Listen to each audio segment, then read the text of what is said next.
হিসেবে আবু ইসাক গাজী ওরফে বাবু গাজীর নাম ঘোষণা করা হয়েছে। প্রাক্তন কাউন্সিলর বাবু গাজী জয়ের ব্যাপারে আশাবাদী। তিনি অভিযোগ করেন, ভোটার তালিকা ও প্রশাসনিক হয়রানি নিয়ে অসন্তোষ বাড়ছে। একই সঙ্গে বিজেপি ও তৃণমূলের বিরুদ্ধে ক্ষোভের কথা তুলে ধরে কংগ্রেসের পক্ষে ভোট চেয়েছেন তিনি।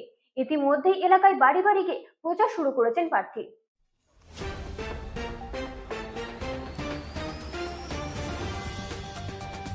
আসন্ন নির্বাচনে বসিরহাট দক্ষিণ বিধানসভা কেন্দ্রে ত্রিমুখী লড়াইয়ের উত্তেজনা তুঙ্গে।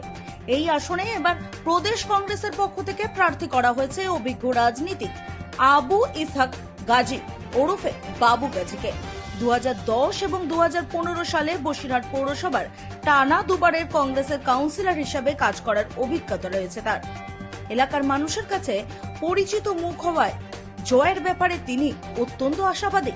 প্রচারের ময়দানে নেবে বাবু গাজী শাসক দল তৃণমূল কংগ্রেস এবং বিজেপি উভয়কে তীব্র ভাষায় আক্রমণ করেন।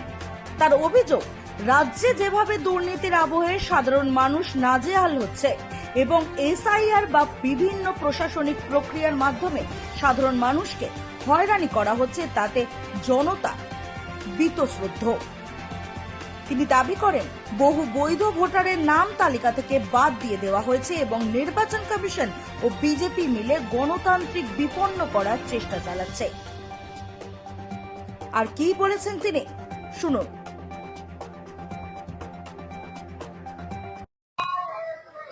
এবারে আমরা চাইছি যে সুষ্ঠুভাবে নির্বাচন হবে এবং বসিরহাটের মানুষ তারা ইতিমধ্যে একটা মানুষের জোর তৈরি হয়েছে। তারা একদিকে বিজেপির যে অপশাসন, সেই বিজেপির অপশাসন, একদিকে গ্যাসের দাম বাড়ছে, একদিকে পেট্রোলের দাম বাড়ছে, ডিজেলের দাম বাড়ছে, মানুষ অতিষ্ঠ হয়ে গেছে, বছরে 2 কোটি চাকরি নেই, এরকম পরিস্থিতি, বিজেপির বিরুদ্ধে রায় দেবে। এদিকে বাংলায় বিভিন্ন রকম চুরি, পুকুর চুরি, বাংলায় চাকরি চুরি, বিভিন্ন চুরি, মানুষ অতিষ্ঠ হয়ে গেছে। আমাদের লোকাল বসিরহাট পৌরসভায় সেখানে 23 জন কাউন্সিলর আজকে কেউ নেই। 23 জন কাউন্সিলর জানি না কি কারণে তারা সাসপেন্ড হয়ে গেল, ভোট পড়ে গেছে, মানুষ পরিষেবা পাচ্ছে না। একটা সার্টিফিকেট নিতে গেলে দৌড়ে দৌড়ে ঘুরতে হচ্ছে, এসডি অফিসে যেতে হচ্ছে, মানুষ হয়রানি হয়েছে। 5 বছরের জন্য মেয়াদ দিয়েছিল, কিন্তু কি কারণে জানি না আজকে বসিরহাট পৌরসভা শেষ। এইরকম দুর্নীতির বিরুদ্ধে বসিরহাটের মানুষ আজকে একতাবদ্ধ হয়েছে, বসিরহাটের মানুষ ঐক্যবদ্ধ হয়েছেন। বসিরহাটের মানুষ ঐক্যবদ্ধ হয়ে জোট তৈরি করে তারা বলছে যে এবারে আর কিছু নয়, কংগ্রেসকে জেতাতে হবে। হাত চিহ্নে জিতিয়ে বসিরহাটে হাত চিহ্নের যিনি প্রার্থী হয়েছেন তাকেই জেতাতে হবে। বসিরহাটের মানুষ ঐক্যবদ্ধ হয়েছেন। না, লড়াইয়ের ময়দানে লড়াই তো সবসময় কঠিন হবে।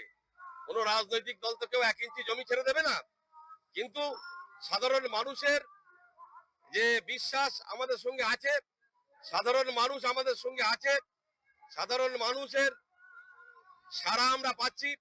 বিভিন্ন এলাকায় গিয়ে আমরা সাধারণ মানুষের ভালোবাসা পাচ্ছি এবং সাধারণ মানুষ তারা বলছেন যে আমরা একদিকে তৃণমূল আর একদিকে বিজেপি, তাদের অত্যাচারে আমরা অতিষ্ঠ হয়ে গেছি।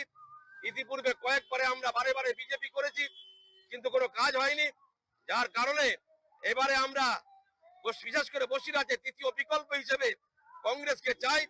কেননা এটা আমার নিজের কথা নয়, সারা বসিরহাটবাসীর কথা।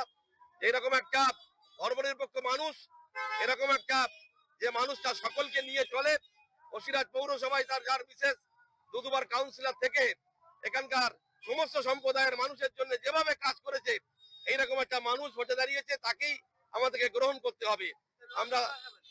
আমরা এবারে অন্তত বসিরহাট দক্ষিণ বিধানসভায়। Bureau report, রাতদিন news network.